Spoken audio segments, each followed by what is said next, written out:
Sesaat ditinggal nyawa, anak istri tercinta tak sudi lagi bersama. Secepatnya jasad dipendam,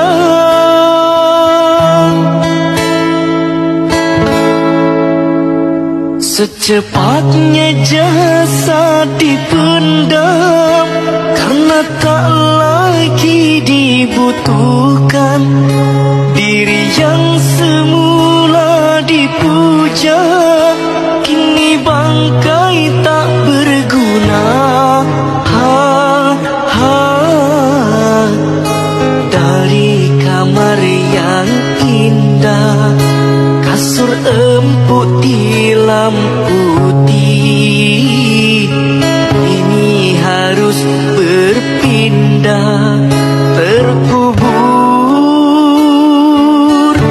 dalam perut bumi.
Allah mencukupi. Rumah apabila dibacakan di dalamnya Al-Quran, hadarathul malaikah, rumah tersebut sering dikunjungi oleh para malaikat. Wa tanakkabat anhu syayatin, dan syaitan kada kau masuk rumah yang dibacakan Al-Quran. Wattasa'a ala ahlih, penghuni rumahnya nyaman menghuni rumah tersebut. Wa kathura khairuh wa galla syarruh, kebaikannya semakin banyak, keburukannya semakin sedikit.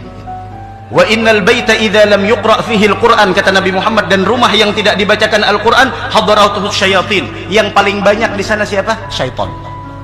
Wa tanakkabat anhul malaikah, malaikat tidak mau masuk rumah yang tidak dibacakan Al-Quran. Semewah apapun rumah anda, semegah apapun rumah anda, paling bagus kualitas apapun bahan bangunan rumah anda, kalau tidak dibacakan Al-Quran, malaikat tidak akan pernah masuk ke dalamnya. Yang banyak masuk adalah syaitan. Ya Rabbana a'tarafna bi annana aqtarafna wa ananna asrafna ala lada asrafna. Ya Rabbana a'tarafna bi annana aqtarafna wa ananna asrafna ala lada asrafna. Fatub alaina taubatan taghsil likulli haubatan wastur lana al-awrati wa aminir rawati. Fatub alaina taubatan taghsil likulli haubatan wastur lana al-awrati wa aminir rawati. Amalkan satu doa ini, karena siapa yang mengamalkan doa ini di terutama Ramadan 10 hari terakhir, dia nggak akan pernah sedikit pun kecewa dengan apa yang Allah telah takdirkan dalam hidupnya, yaitu doa yang Nabi juga ajarkan dari Bunda Aisyah. Doanya adalah, boleh diikuti, Allahumma innaka afuwun tuhibbul afwa fa'fu anna. Lengkap, diikuti pelan-pelan. Allahumma innaka afuwun tuhibbul afwa fa'fu anna. Ya Allah, Engkau maha pemaaf, Engkau suka memberi maaf, maafkan kami. Mari amalkan, sebarluaskan, jadi jariah buat kita bersama-sama insyaallah. Keistimewaannya ibu ada 6. 1, babul jannah, ibu adalah pintunya surga. Jadi kalau kamu durhaka sama orang tua, kamu telah kehilangan pintu surga. Gak ada gunanya kamu, percuma. Jenggotan, surbanan ke Mekah bolak-balik, percuma kalau kamu durhaka dengan orang tua. Yang kedua, dengarkan, yaitu adalah paling cepatnya jalan menuju Allah. Kata Sayyidina Abdullah bin Abbas, aku tidak tahu jalan yang lebih cepat menuju Allah melainkan daripada berbakti kepada orang tua. Yang ketiga, Allah menjadikan ridhonya Allah ada di ridhonya orang tua. Yang keempat, doa orang tua lebih cepat untuk diterima oleh Allah, makanya minta doa kepada ibu. Yang kelima, Allah janjikan orang yang berbakti kepada ibu tidak akan disentuh api neraka. Yang terakhir, yaitu apa? Istimewanya ibu apa? Yaitu adalah orang yang berbakti dengan ibu penyebab dihapusnya dosa besar. Dosa kita Allah akan ampuni kalau kita berbakti kepada ibu. Assalamualaikum ya Rasulullah. Assalamualaikum ya Nabi Allah. Assalamualaikum ya Habib Allah. Assalamualaikum ya khair khalqillah. Assalamualaikum ya safwat Allah. Assalamualaikum ayyuhan nabiy wa rahmatullahi wa barakatuh. Ya Rasulullah, kami umatmu telah datang menziarahimu karena cinta dan rindu kami kepadamu.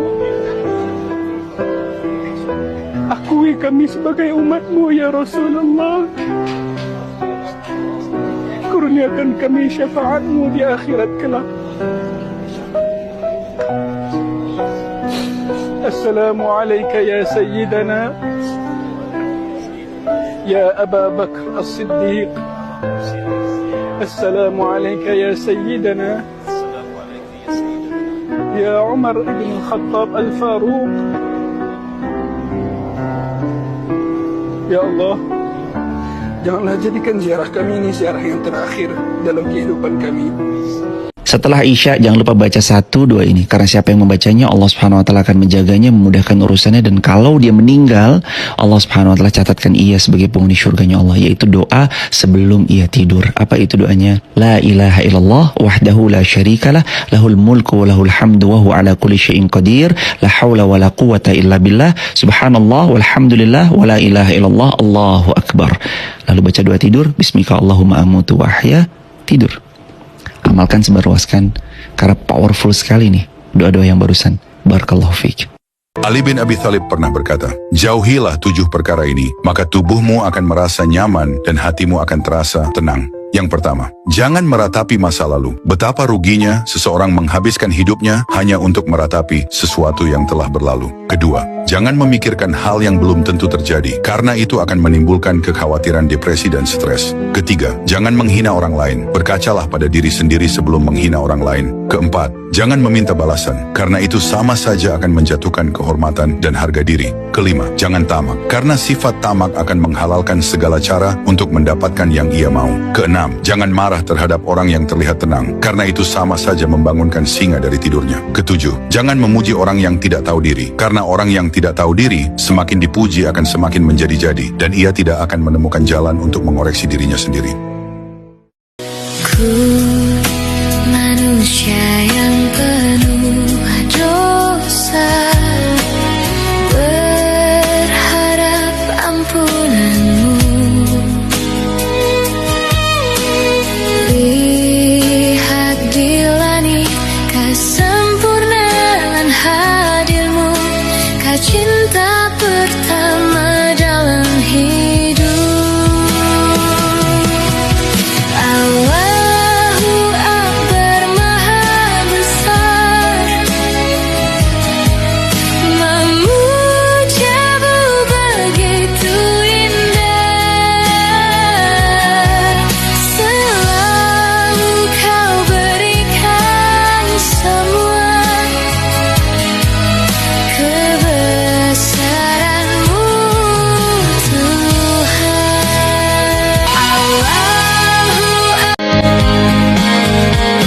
Izinkan ku ucap kata taubat sebelum kau memanggilku kembali padamu. Menutup waktuku, izinkan ku serukan namamu sebelum nyawa dalam tubuhku kau ambil kembali padamu. Karena ku tahu hanyalah pada dirimu tempatku mengadu, tempatku mengeluh di dalam doaku. Dan demi nafas yang telah kau hembuskan dalam kehidupanku, ku berjanji ku akan menjadi yang terbaik, menjalankan segala perintahmu, menjauhi segala laranganmu adalah sebaris doaku untukmu. Sholat subuh kesiangan, sholat zuhur kerepotan, sholat asar kecapean, sholat maghrib lagi di jalan, sholat isya ketiduran. Urusan dunia tak ada habisnya sebelum kita telah